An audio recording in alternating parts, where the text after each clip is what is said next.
The insanity of our economic system, prioritizing profit over well-being, sustainability, and justice. In today's society, we often rely on economic indicators like GDP, CPI, and stock market value to measure our progress. However, these measures do not accurately reflect the well-being, happiness, trust, or social stability of a society. They only measure the flow of money and do not provide any insight into the quality of people's lives. Take GDP, for instance. Often touted as a measure of national prosperity, it simply reflects the total value of goods and services produced. Yet GDP does not differentiate between goods and services that contribute to our well-being and those that do not. For example, the GDP would increase if we spent more money on healthcare, even if it meant that people were getting sicker. This is because healthcare spending is counted as a positive contribution to the economy, regardless of whether it actually makes people healthier or not. GDP, CPI, and other economic indicators are important tools for measuring certain aspects of a country's economy. However, they do not provide a complete picture of our progress. To truly understand the well-being of our society, we need to look at a wider range of indicators, including measures of health, happiness, trust, and social stability. You have to create problems to create profit. The current economic system prioritizes profit generation over societal well-being. Saving lives, maintaining ecological balance, promoting justice and peace offer little financial gain within this paradigm. The saying "pass a law and create a business" epitomizes this mindset, as laws often lead to business opportunities, such as the proliferation of lawyers. Similar to how crime creates business, destruction in Haiti has resulted in lucrative opportunities. The United States incarceration rate reflects this profit-driven approach, with approximately 2 million people imprisoned. Private corporations, such as Corrections Corporation of America and Wackenhut, operate many of these prisons and profit from incarcerating individuals. Their stock prices rise based on the number of inmates, highlighting the perverse incentives of the system. This situation serves as a chilling illustration of how the current economic paradigm prioritizes profit over human welfare.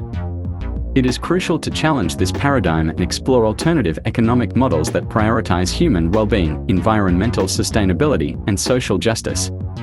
Only then can we create a society that values life, balance, and justice over profit maximization. The global market system is built on the continuous flow of consumption to maintain its functionality. The three main actors in this system are the employee, the employer, and the consumer. Employees sell their labor to employers, who produce goods and services that are purchased by consumers. In order for the system to continue operating, there must be sufficient demand for goods and services to generate income for each of these actors. In theory, an economy is designed to be efficient and minimize waste. However, our current system, with its emphasis on consumption, promotes the opposite. It encourages the rapid depletion of finite resources, such as oil and minerals, which took millions or billions of years to form. This approach, known as ecocidal insanity, leads to the destruction of the environment and is unsustainable in the long term. The intent of the market system is to maximize consumption, not to preserve or economize. This is inherently at odds with the true purpose of an economy, which should be to efficiently allocate resources for producing and distributing essential goods that support life. Therefore, we need to shift our focus from promoting consumption to promoting efficiency and sustainability. This means developing a system that minimizes waste, conserves resources, and operates in harmony with the natural world. We need an economy that truly economizes. It's alarming how wasteful our current system is. Every level of life organization, from ecosystems to social programs and water access, faces crisis, challenge, decay, or collapse. Scientific research consistently supports this notion of widespread decline. It's almost impossible to name a life form that isn't threatened or endangered. This realization can be overwhelming, leading to feelings of despair.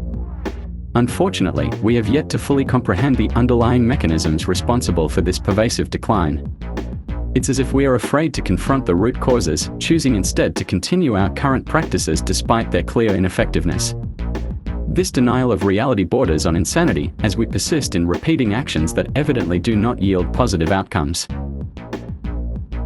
It is clear that we are not dealing with a functional economic system. In fact, one could argue that it's an anti-economic system, given its inherent wastefulness and destruction. Our current approach is unsustainable, and we urgently need to find alternative systems that prioritize efficiency, sustainability, and the well-being of all life forms.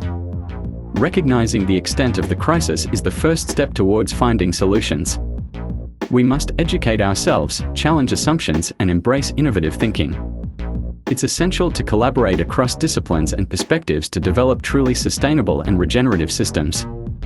By working together, we can create a future where waste is eliminated and all life can thrive.